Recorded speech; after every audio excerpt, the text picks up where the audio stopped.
What's up, good people, and welcome to another episode of the Project Commentary Podcast. I'm your host, Project Commentary, and this is our fourth episode. And in this one, I'm just going to talk about the NBA. Is it back? I feel like we're about to have probably some of the most competitive seasons in the NBA that we've had in years, and we have one man to thank for it.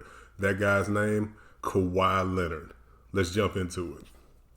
So, I'm going to skip over the part with Kawhi getting traded from San Antonio. It's kind of important here just when we talk about kind of the injuries that happened to make all this happen, but not as important in the grand scheme of things. So I'm going to kind of skip over that. One thing I will say about it, though, karma is something else. And San Antonio, the whole organization, its fans, they are like still punching the air right now because they pulled a real petty move when they traded Kawhi. Because Kawhi requested to be traded to LA, which is where he's been trying to get to, for 2 years now. He's been trying to get back to LA, get to LA. He requested that trade, and they traded him to Canada. Like, they put him as far away from sunny California as they possibly could, and the boy got a ring. So karma is something else. They deserve everything they got out of that situation. All right, so here's how Kawhi, though, may have set us up for some of the best and most competitive basketball we've seen since, like, the Shaq and Kobe era in the NBA. He exposed a couple of things, okay? One, he, being a superstar, was put in a situation where basically Toronto knew they were renting him. They had 1 year left on his contract. After he fulfilled that year, he was going to be an unrestricted free agent.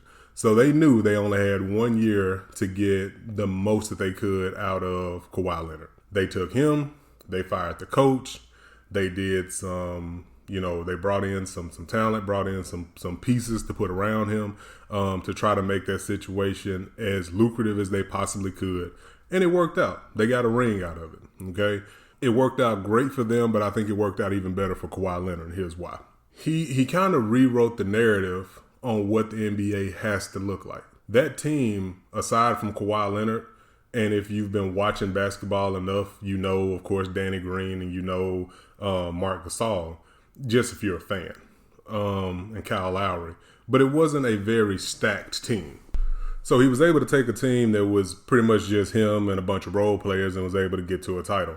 Not only did he do this, he beat the Golden State Warriors. The Warriors, the juggernaut out west, as LeBron James called them. Now, of course, I know everybody's saying, he didn't really beat the Warriors. He beat Steph Curry because everybody else was out. Okay, cool. That actually opens up the second part of why Kawhi Leonard is the best thing that ever happened to the NBA so far. Or since Jordan, I'd probably say. He exposed a flaw in super teams, okay? What happens is when you put together a super team, you sacrifice depth for superstars, all right? So you sacrifice that second string. You sacrifice those moderately good players on your bench. Because, you got superstar players, you got star players, you've got good players, you've got guys that can play basketball, and then you got guys that pretty much never come out of their practice sweats. Let's just keep it real. Okay, so if you take a team and you've got 3 guys on that team that could be franchise players, and then another all-star player, you don't really have a lot of room for any good guys. You don't have any room for any of those guys that give you quality minutes. That guy that can give you a quiet 15 points or a quiet 12 rebounds or something like that. That guy whose contribution doesn't show up in the highlight reel, but it shows up in the stat sheet. So what happened with Golden State is, on paper, they were supposed to win, of course. Well, you lose Kevin Durant. Okay, that's not a big hit. Well, it is a big hit, but they still should have had enough personnel to still come out with a victory. Then you lose Klay Thompson for one game with a tweaked hamstring. He was about to give them a big night, and he got hurt. And then he comes back, and he, destroys his knee. So you lost, 2 of your primary scoring threats, and you had no other options. Because I don't know if anybody else watched that series, but when Golden State had the ball, it was literally who the hell's going to shoot it. They would come down the court, and they would just kind of swing it around. If there wasn't a wide open shot, it was a last second shot, at the end of the 24 seconds because nobody else has a play drawn for them on their team. The only people that have plays are the people that score the ball. That's Steph, Klay, and KD. Outside of that, there ain't no place for nobody else. Don't nobody else shoot the ball. So when they got into a situation where they needed offense from somebody else other than the big three, there was none to be had. There wasn't even a player. There wasn't another player on the team that without Steph, Clay, or KD would ever see a final series otherwise. There was not that level of talent there. So you had, championship caliber talent in your superstars, and then you got D-League caliber talent in everybody else on the team. That just simply doesn't work. So even though the Toronto Raptors were composed of, far less known players, they were still more talented players than the depth on the Golden State Warriors. And as a result, Golden State, of course, lost.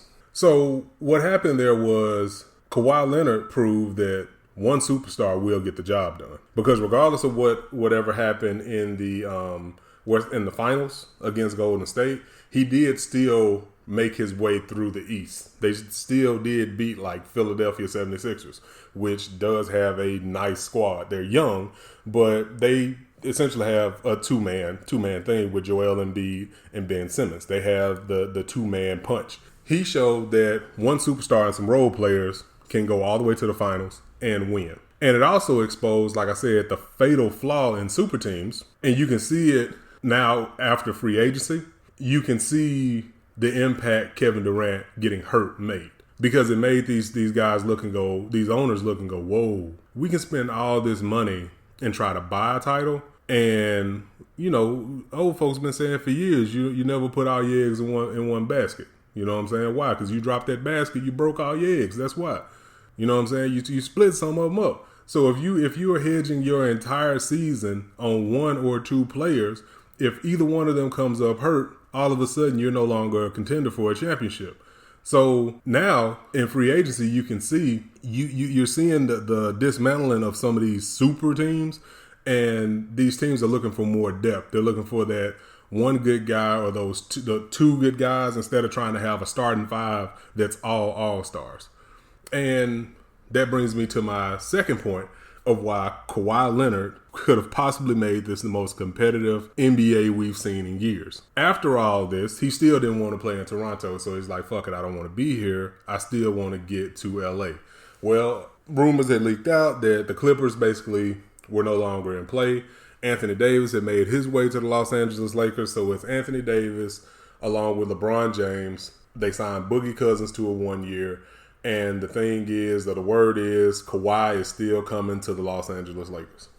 This is why I love this dude. He let everybody continue to think that. He let everybody think the Clippers weren't there, weren't even in the conversation. The whole time, he's talking to Paul George, who also wanted to go to LA, and the Pacers were petty with him and decided to send him to Oklahoma as opposed to sending him to LA. So you got two players that made it clear that they wanted to go to LA that ended up in franchises that were nothing like where they wanted to be. He reaches out to Paul George. They handle the politicking in the background. Next thing you know, the word comes out, Kawhi Leonard and Paul George both going to the Los Angeles Clippers. And it made my day. Because not only did he throw a big middle finger up to the San Antonio Spurs when he went to Canada and won a title, not only did he throw a big middle finger up and say, I'm still going to do what I want to do. Even though I got this ring, I'm still going to go play where I want to play. He also said, I'm not going to be on LeBron James' coattails. I don't want it the easy way. Not only do I not want to play with him, I'm going to play against him in the same city he's in the same building he play in. That's gutter. That's gutter right there. You went to the lesser LA team just so you could get home. Brought a homeboy with you and said, we going to try to take over Staples Center. I love it. I love everything about it. And now when you look at the league, it is probably more balanced than it's ever been before. You've got teams that are composed of one or two, they got one or two great players and an ensemble of good players.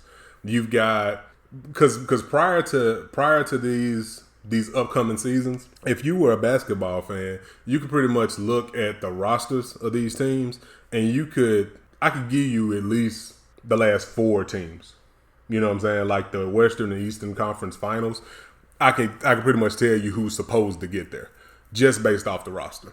This is the first time I've actually looked at the teams and looked at the way they're made up, and I have no idea who's going to get there. Like, the NBA right now looks totally different than it did last season. And it is a beautiful, beautiful thing. And I've probably never been more excited as a basketball fan. Of course, speedy recovery to Clay, and hopefully KD comes back.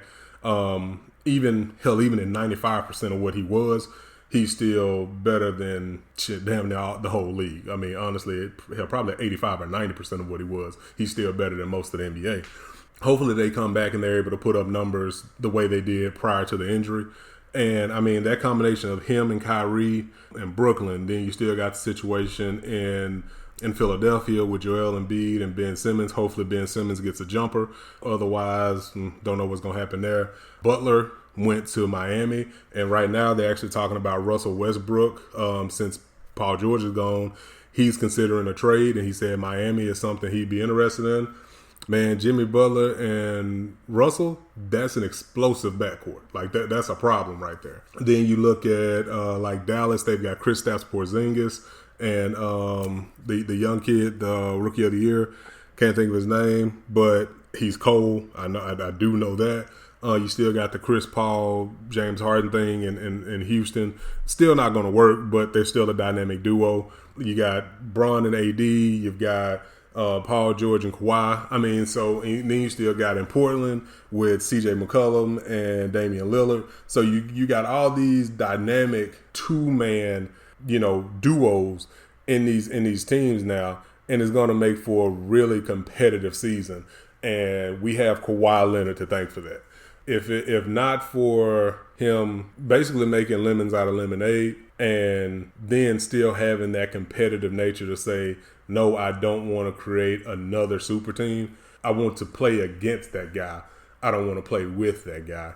I feel like there may be hope for the league after all. I really lost hope, I ain't gonna lie. Because it just seemed like everybody wanted to play with everybody. Everybody wanted to be friends and be all kumbaya. But I think what happened was you saw this with the LeBron James teams and you saw this in Golden State. Nobody wants to feel like they are playing second fiddle to one guy. Because it doesn't matter who's on LeBron's team at this point. LeBron could literally be like, it could be him, the Father, the Son, and the Holy Spirit. And they're going to say that LeBron took the team to the finals. That's going to be the narrative. Ain't nobody else going to be interested in what anybody else does. All the media is going to talk about is LeBron and his greatness and how he carried the team.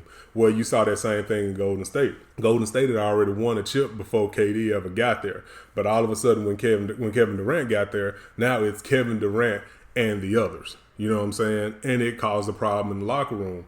It caused a problem in the locker room with LeBron when it came with Kyrie Irving. That's why he jumped ship and went to Boston. For as much as they act like they want to win and do it easily, they want to take the credit for the easy win. They don't want to acknowledge the fact that, it's 17 of y'all on this team. It looks like the all-star team, but one of you is better than the rest of you. And the media is still going to give that one guy credit no matter how many of you is on one team. I think we may have finally seen the dismantling of the super team once and for all. Simply because I think egos have finally gotten in the way to the point where, because I mean they were talking about LeBron James this offseason. He wasn't even in the damn playoffs. He didn't even make the playoffs. Bounced for the first time in like 15 years from the playoffs. They were still talking about him. Still. They still had to come up with some way to mention, King James. And it's like, bro, he ain't even here. So I think you're finally, like I said, going to see the end of the super team era. I think it's finally over. I think guys are now they want the credit, they want the legacy, they want some of the glory. They want to be able to feel like they were the primary contributor to a win. Kawhi going about this the way he did, really just taking the situation that was given to him and making the best of it, and not electing to take a super team even though he had the option to do so. I think he may have just changed the landscape of the NBA for years to come, hopefully. All right, so that's all on the NBA. So now we're going to get into a new segment that I'm adding to the show called Sick of This Shit. At the end of every episode, I'm just going to talk about something that I'm sick of. So this is chapter 1 of Sick of This Shit. I'm sick of internet challenges. They're getting out of hand. And it's causing people that I think are already, I'll just say it, kind of stupid, just to continue to do more stupid things. At first, it was the thing of the new flavor of the week was the bottle cap challenge. People kicking the caps off of bottles. It's like, okay, I've seen this a million times now. Cool, you can kick the cap off a bottle. Well, then the chick goes viral for licking the top of the ice cream and putting it back in the freezer. And now that shit's gone viral. I seen one today. Some idiot opened a thing of tea, spit in the tea, and put it back on the shelf. Look, first and foremost, if I see you in the store doing this shit, I'm liable to swing on you just because that's stupid, that's gross. Like, who the fuck raised you? You know what I'm saying? Like, why are you out here licking the top of ice cream? Why are you out here spitting in drinks and putting that shit back? You need your ass whooped, first and foremost. Second, at what point do we stop just doing stupid shit for the internet, man? What do you get from it? You get a few likes. You stir the pot. Get some. You know what I'm saying? You get some comments. What is your dignity worth? You know what I'm saying? What is your self-respect worth? So I'm sick of internet challenges. I'm sick of this shit. And to the people that's out here licking ice cream, I hope you lick the ice cream and find out you lactose intolerant and shit in your car. That's what I hope happened to you. Like, I hope you are arrested and, like, charged to the fullest extent of the law. I hope you get hit by a bus on the way back to your car while you posting that shit on Instagram. That's what I hope happened to you, because this is stupid. And the fact that people think this is cool, think this is cute, says a lot about society we live in. It's just fucking sad. Anyway, y'all know where to find me on Twitter @TalkToProjectC, Instagram @ProjectCommentary, email talktoprojectc@gmail.com. Always looking for show ideas and things of that nature. So until next time, y'all be safe out there. Peace.